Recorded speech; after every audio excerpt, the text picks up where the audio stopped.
नमस्ते दोस्तों।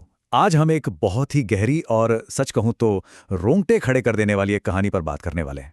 ओशो ने इस कथा को बहुत ही खूबसूरती से सुनाया है। देखिए, ये सिर्फ कोई पुराना ऐतिहासिक किस्सा नहीं है, बल्कि ये असीम एकाग्रता, मौन बलिदान और हमारी वाणी या शब्दों के असली अर्थ की एक बहुत ही जबरदस्त कहानी है। हम एक ऐसे इंसान के जीवन में झांकने वाले हैं जिसका अपने काम के प्रति जुनून इस कदर हावी था कि वो अपने आसपास की दुनिया को ही भूल गया। और साथ ही जानेंगे एक ऐसी स्त्री की कहानी जिसका मौन समर्पण इतिहास में हमेशा के लिए अमर हो गया। तो चलिए जरा उस दृश्य की कल्पना करते हैं। आधी रात का वक्त है। एक बेहद जुनूनी विद्वान ने अभी अभी अपनी जिंदगी का सबसे बड़ा काम, अपना महाग्रंथ पूरा किया है। उसकी कलम आखिरकार रुकती है। वह एक गहरी सांस लेता है और पूरे 12 सालों में पहली बार उसकी नजरें अपने पन्नों से हटकर इधर उधर जाती है। और तभी वो पूरी तरह हैरान रह जाता है। वो देखता है कि एक बहुत ही सुंदर सा हाथ, जिसकी कलाइयों में सोने की चूड़ियां खनक रही हैं, ठीक पीछे से आकर उसके दिए की लौ को ऊंचा कर रहा है। वो पलट कर देखता है और एकदम से चौंक जाता है। भाई, इस आधी रात में उसके ठीक पीछे ये स्त्री है कौन? चलिए इसे थोड़ा गहराई से समझते हैं। ये विद्वान कोई और नहीं बल्कि वाचस्पति हैं। और वे जिस ग्रंथ पर रात दिन एक कर रहे थे वो थी ब्रह्मसूत्र पर उनकी महान टीका। वाचस्पति कोई आम लेखक नहीं थे।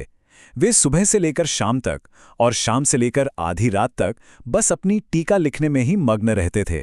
पूरे 12 वर्षों तक वे एक गहरे ध्यान में थे, एक तरह की समाधि कह लीजिए इसे, जहां उनके और उनके काम के बीच कोई और था ही नहीं।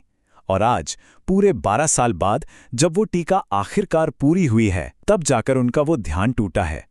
भाग 1 12 वर्ष की तपस्या। अब आप सोच रहे होंगे कि ये सब हुआ कैसे। दरअसल वाचस्पति का विवाह केवल इसलिए हुआ था क्योंकि उनके पिता बूढ़े हो रहे थे और वे अपने बेटे का घर बसता हुआ देखना चाहते थे। तो पिता की खुशी के लिए वाचस्पति ने शादी कर ली। पत्नी घर भी आ गई। लेकिन वाचस्पति ने अपने भीतर एक बेहद कठोर प्रण लिया हुआ था। उनका पक्का संकल्प था कि जिस क्षण उनकी ये ब्रह्मसूत्र की टीका पूरी होगी, वे ठीक उसी पल संन्यास ले लेंगे। शादी के तुरंत बाद ही वे अपने काम में ऐसे डूबे कि पूरे 12 साल बीत गए और आखिरकार आज वो रात आ ही गई है जब उनका काम पूरा हुआ है। 12, जरा सोचिए इस बारे में। पूरे 12 साल, इतने लंबे समय तक वाचस्पति इस कदर अपने लिखने में खोए रहे कि वो पूरी तरह से भूल ही गए कि उनकी शादी भी हो चुकी है। वे ये तक भूल गए कि उसी घर में उनके साथ उनकी एक पत्नी भी रहती है। ये एकाग्रता का एक ऐसा स्तर है जिसकी आज के जमाने में हम कल्पना भी नहीं कर सकते। उनके दिमाग से विवाह, पत्नी, गृहस्थी, ये सारी बातें पूरी तरह से गायब हो चुकी थीं। और यहाँ सबसे अहम बात है उनका वो प्रण। वाचस्पति ने संन्यास का संकल्प लिया था। भारतीय दर्शन में संन्यास का सीधा सा अर्थ है पूर्ण त्याग। इसका मतलब है अपने घर, परिवार और दुनियादारी को पीछे छोड़कर एक आध्यात्मिक रास्ते पर निकल पड़ना। अब चूंकि उनका ग्रंथ आज रात पूरा हो चुका है, तो इसका सीधा सा मतलब ये है कि अपने प्रण के मुताबिक उन्हें आज ही, इसी आधी रात को अपना घर हमेशा के लिए छोड़ना होगा। भाग 2 मौन समर्पण। तो जब वाचस्पति ने मुड़कर पूछा कि तुम कौन हो, उस स्त्री ने बड़ा ही मार्मिक जवाब दिया। उसने कहा, धन्य मेरे भाग्य कि आपने पूछा। 12 वर्ष पहले मुझे आप विवाह करके ले आए थे। तब से मैं बस यही प्रतीक्षा कर रही हूं कि कभी आप जरूर पूछेंगे कि तू कौन है। वाचस्पति तो एकदम अवाक रह गए। उन्होंने तुरंत पूछा, पर इतनी देर तू थी कहां? और ये बात बहुत ही खूबसूरती से दिखाती है कि उस एक घर में समर्पण के दो बिल्कुल अलग अलग रास्ते एक साथ चल रहे थे। एक तरफ वाचस्पति थे जिनका पूरा का पूरा ध्यान अपने विचारों और अपनी टीका पर लगा हुआ था, और दूसरी तरफ उनकी पत्नी भामती थीं, जिनका समर्पण पूरी तरह से निस्वार्थ था। वे बिना किसी भी उम्मीद के बस अपने पति के काम के माहौल को शांत बनाए रखने में अपनी पूरी जिंदगी लगा रही थीं। भामती ने जो 12 सालों तक किया वो वाकई हैरान करने वाला है। उसने वाचस्पति को बताया कि वो रोज आती थी, शाम को चुपचाप दिया जला जाती, जब लौ कम होने लगती तो उसे बढ़ा जाती और सुबह होने पर दिया हटा लेती। और सबसे बड़ी बात, उसने ये पक्का किया कि वाचस्पति के काम में रत्ती भर भी रुकावट ना आए। वो कभी उनके सामने आई ही नहीं। उसने कहा, मैं थी और आप अपने काम में थे। भाग 3 भामिती एक अमर नाम। ये सब सुनकर वाचस्पति की आंखों में आंसू आ गए।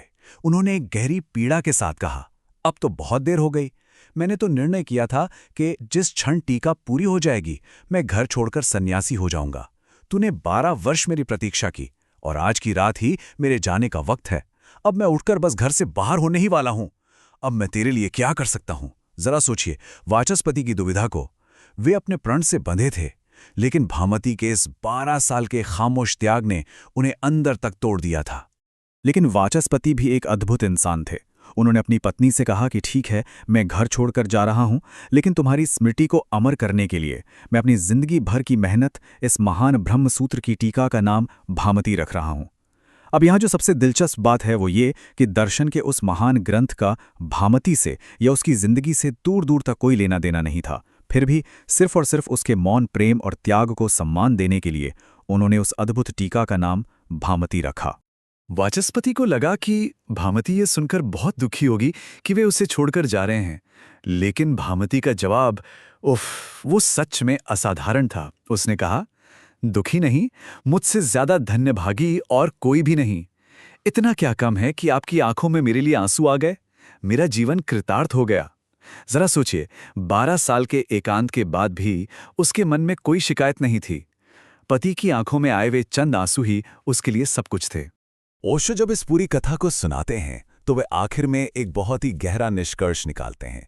वे कहते हैं कि वाचस्पति और उनकी स्त्री के बीच बस इतनी सी ही बात हुई थी, लेकिन यहीं से हमें वाणी या कहें वाक का बिल्कुल सच्चा अर्थ समझ में आता है। हम अक्सर क्या सोचते हैं कि बहुत ज्यादा बोलना या लगातार बातें करना ही संवाद है ना? लेकिन ओशो का नजरिया यहां बिल्कुल अलग है। वो समझाते हैं कि 12 साल के उस गहरे संपूर्ण मौन के बाद आधी रात के उस सन्नाटे में बोले गए वो कुछ शब्द ही असल में वाणी कहलाने के हकदार हैं। जब शब्द एक इतनी लंबी खामोशी, गहरी तपस्या और असीम समर्पण के बाद बाहर निकलते हैं तो उनमें एक अलग ही वजन होता है। वो खोखले नहीं होते। उन कुछ ही वाक्यों में मानो 12 सालों का पूरा जीवन, पूरा सत्य समाया हुआ था। असली संवाद वही है जो मौन की गहराई से जन्म लेता है। तो इस पूरी कहानी से हमें जो सबसे बड़ी बात लेकर जानी है वो इस एक सवाल में छिपी है। एक जीवन भर के मौन के बाद बोले गए शब्दों की असली ताकत क्या होती है? आज की इस शोर शराबे से भरी दुनिया में जहां हम बस लगातार कुछ न कुछ बोलते ही रहते हैं, भामती और वाचस्पति की ये कथा हमें रुककर सोचने पर मजबूर कर देती है। क्या हमारे शब्दों के पीछे कोई गहराई है, कोई मौन है, कोई तपस्या है? जरा सोचिएगा इस बारे में। इसी विचार के साथ हमारी आज की ये चर्चा यहीं समाप्त होती है। धन्यवाद।